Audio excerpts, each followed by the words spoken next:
El Señor esté con ustedes. Y con tu espíritu. Proclamación del Santo Evangelio según San Marcos. Gloria a ti, Señor.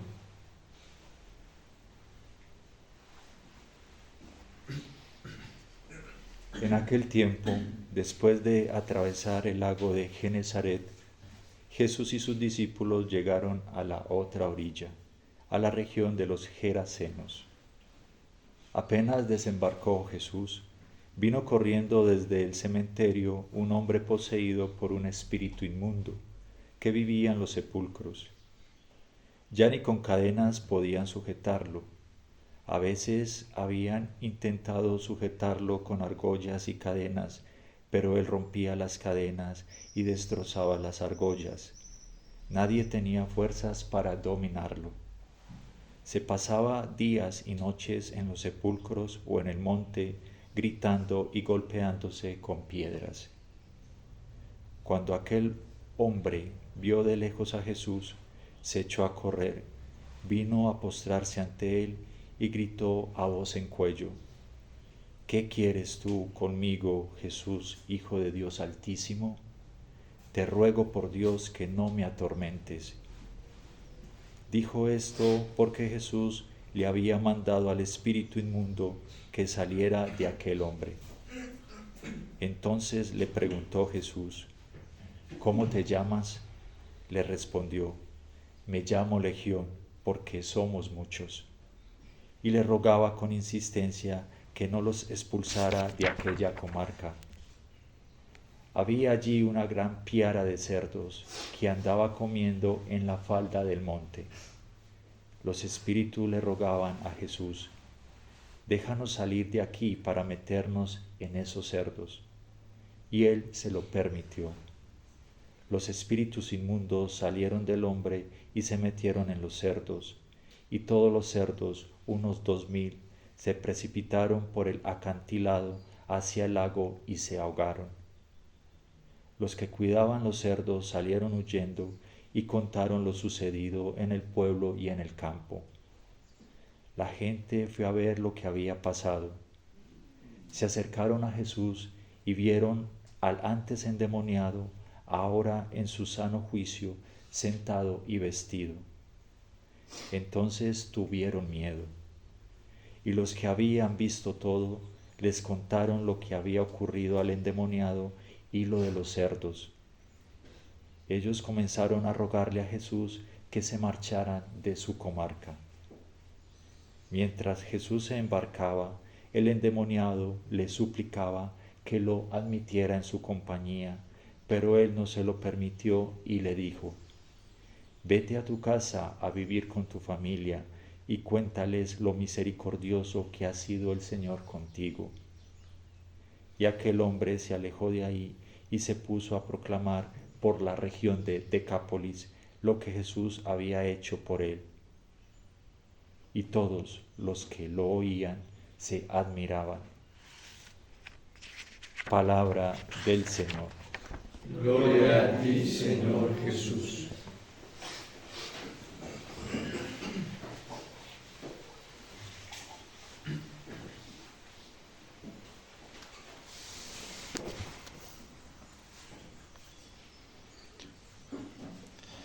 La humanidad entera, incluyéndonos nosotros mismos allí, hoy padece unos niveles de sufrimiento muy altos. Y parece ser que ese sufrimiento cada día va más y más y más y más en aumento.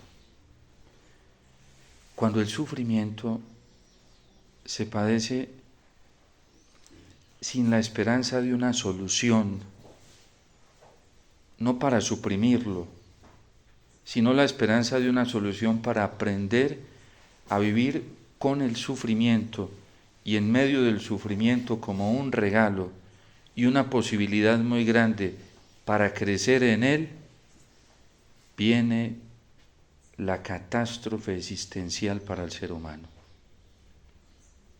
Y entonces es donde vienen las desesperaciones, las turbaciones, donde viene el sinsentido de la vida, y en donde no se logra encontrar una salida rápidamente y la gente se enferma, Incluso hay gente que llega a niveles de desesperación tan alto que lo único que piensa es en el suicidio. Y no solamente lo piensa, sino que hasta intenta quitarse la vida por el nivel de desesperación interior que tiene. Hay gente que busca a toda costa liberarse del sufrimiento con el dinero, con las ocupaciones, con el trabajo, con el activismo, toman incluso el trabajo como una droga para poder andar distraídos y evadir esa realidad del sufrimiento, esa realidad existencial, pero no se dan cuenta que se están destruyendo más fácilmente. Las adicciones, el mismo celular, las redes sociales, todos los ambientes de entretenimiento, todo lo que produzca un poco de distracción, de relajación, para tener que evitar esa confrontación con la realidad del sufrimiento. El Papa Benedicto XVI, en la encíclica Spes Salvi, dice una cosa hermosísima, valiéndose precisamente de la carta a los Hebreos y de la misma palabra de Dios, de cómo el sufrimiento, mirado a la luz de la fe, vivido a la luz de la fe, se convierte en un regalo inmenso, el mayor regalo que Dios nos puede dar. El tesoro más grande para encontrar la felicidad, la liberación, la paz. El tesoro más grande para liberarnos de todos los ataques del demonio. El tesoro más grande para liberarnos de todas las provocaciones del mundo, porque al mundo no le gusta sufrir, menos al demonio. Si ustedes quieren ver al demonio espantado y al mundo espantado, y no solo espantado, sino lleno de furia, de rabia, acojamos el sufrimiento como un regalo venido de parte de Dios y comencemos a agradecerlo como un tesoro inmerecido. ¿Por qué es el sufrimiento? De hecho, el Concilio Vaticano II, en la Gaudium et Spes, dice que es uno de los misterios de la realidad humana.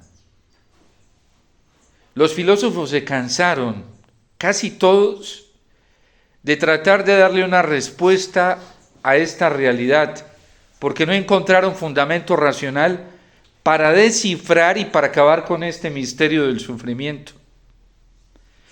La psicología actual está entrando en una crisis y los mismos psicólogos, muchos de ellos están en crisis. Psicólogos atendidos por psicólogos, la misma psiquiatría, psiquiatras haciéndose medicar por otros psiquiatras. Son cuidados buenos, no malos, pero no alcanzan a responder al misterio del sufrimiento, no alcanzan a descifrar ni a dar razones sobre el sentido real del sufrimiento. Pues la palabra de Dios todos estos días y siempre nos da el verdadero sentido de lo que es el sufrimiento. Hoy, por ejemplo, en el Salmo 30, el salmista da testimonio de cómo padeció el sufrimiento, lo ha vivido, pero se acogió al Señor y el Señor lo escuchó y por eso vale la pena fiarse del Señor. Qué grande es la bondad que ha reservado, Señor, para tus fieles. Cuando uno no se pone a pelear contra el sufrimiento, sino que le extiende la mano, lo abraza y le dice: bienvenido, hermano mío, la mejor compañía que me pudo haber llegado. Desde hoy te abro las puertas de mi corazón para que vivas siempre conmigo, porque vienes como un regalo de parte de Dios. Se puede decirlo del salmista hoy: qué grande es la bondad que ha reservado, Señor, para tus fieles. Fue lo que hizo la Virgen en todo momento. Cuando ella le dijo fiat a Dios, desde el momento que era consciente en su infancia, comenzó a padecer el sufrimiento. Y ella, en ese proceso de la fe, fue descubriendo poco a poco, con la ayuda de la palabra de Dios, que eran regalos y tesoros, y siempre decía fiat.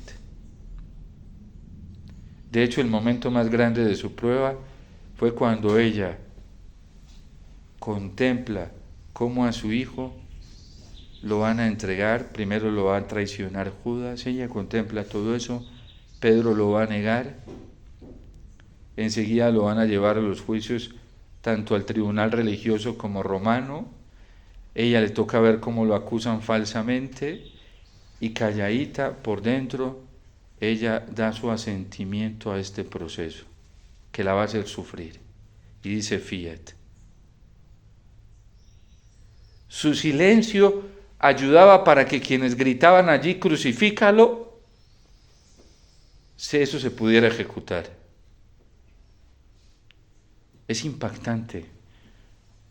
Como yo alguna vez leí en una revelación privada de Luisa Picarreta, que la Virgen, por su fiat, se veía impulsada a decir, sí, crucifícalo.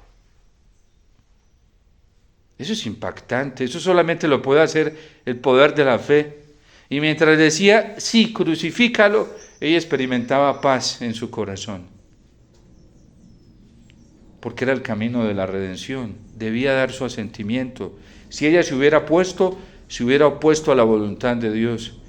Y por eso el Concilio Vaticano II en la Lumen Gentium, cuando va a decir cómo ella se unió a los misterios de su Hijo, incluso en el momento en que la víctima se debe inmolar, ella da su asentimiento de que así sea.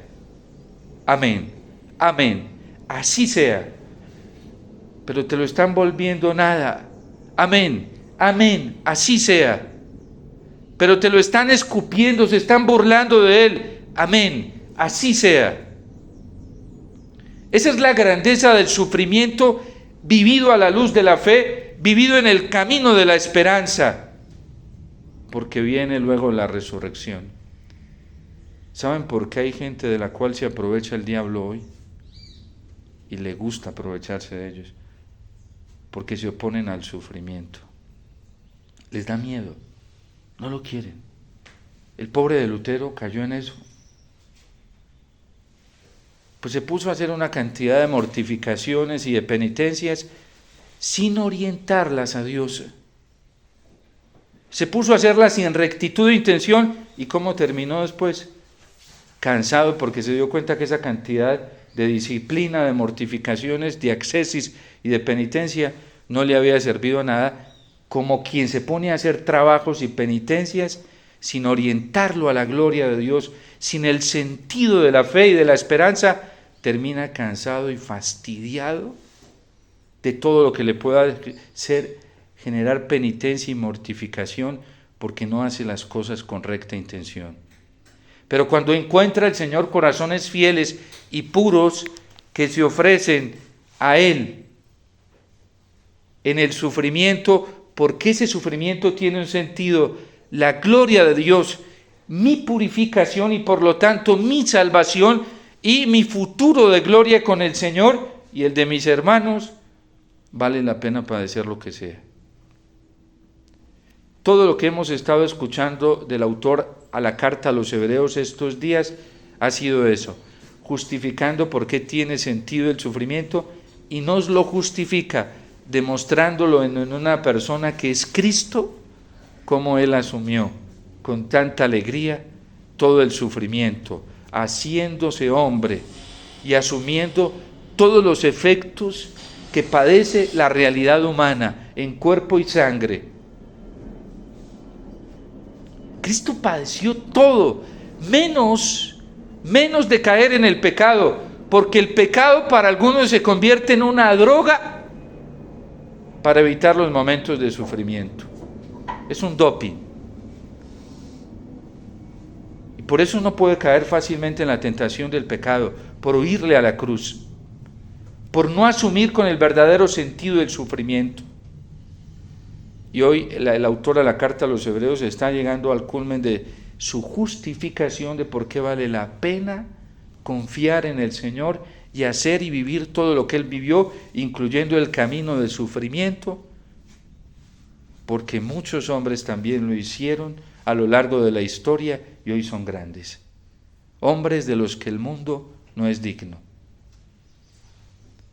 Y vemos una demostración también de lo que hace ese poder que sufre, que padece, que asume toda la realidad humana cómo a ese hombre que estaba hasta sujeto con grilletes, con legiones, tenía legiones, fueron 2000 puercos. Ese hombre tenía 2000 demonios. Una vez la madrecita me pidió que orara por alguien y me miró y me dijo: mijito, tú no te imaginas la cantidad de demonios que puede tener una persona infestada. Y yo la miré. Yo ni le entendí en esos momentos, porque ella a veces decía unas cosas, yo las acogía pero no las entendía. Me decía: mijito, esos son cientos. Y yo me vine cuestionado y decía: ¿cómo una persona puede tener la opresión de...? Pues aquí Jesús, el evangelista, nos está diciendo, fueron 2000 puercos, 2000 demonios, lujuria, todo lo que ustedes se puedan imaginar, envidia, celos, mentira, codicia, todo, sí, idolatría. Y llega Jesús y así tan sencillo lo sacude y le dice: te tienes que ir de ahí, y se tiene que ir de ahí, ya, y se va. Ese es el poder de la fe. Ese es el poder de Dios. Esa es la gloria del Señor que está cantando el salmista y que nos está contando hoy la carta a los hebreos. Estamos ante un tiempo sublime, porque los demonios que oprimen la humanidad hoy, y eso a Dios no le queda grande, si el diablo le obedece. Cuando fue a sacudir a Job, le dijo: déjame ir. Le pide permiso hasta Dios para tentarnos. Y Dios le dice: ve, hazle esto, pero no le quites la vida. Listo, yo te obedezco. Bueno,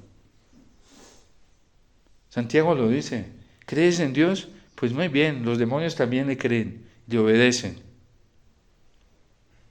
Y a veces nosotros no le obedecemos. Ahí está el meollo. Acoger y abrazar el sufrimiento, mirarlo como un camino de salvación y de redención, como un regalo, una oportunidad grandísima para llegar a la gloria, es obedecerle a Dios. Resistir el sufrimiento, huirle al sufrimiento, pelearse con el sufrimiento, es pelearse con Dios. Porque Dios padece. Y eso nos lo demuestra la teología dogmática. Dios padece. Tanto padece que aquí se hace presente la Trinidad en la Eucaristía. Cada uno a su manera, el Padre como Padre, el Hijo como Hijo y el Espíritu Santo como Espíritu, todos tres se inmolan. En la Trinidad todos trabajan conjuntamente, son unidos, son solidarios entre ellos. Dios padece, y padece por amor. Todo el que ama padece, el que no ama no padece. Por eso decía Santa Teresa de Calcuta que el amor duele. Cuando es verdadero, duele.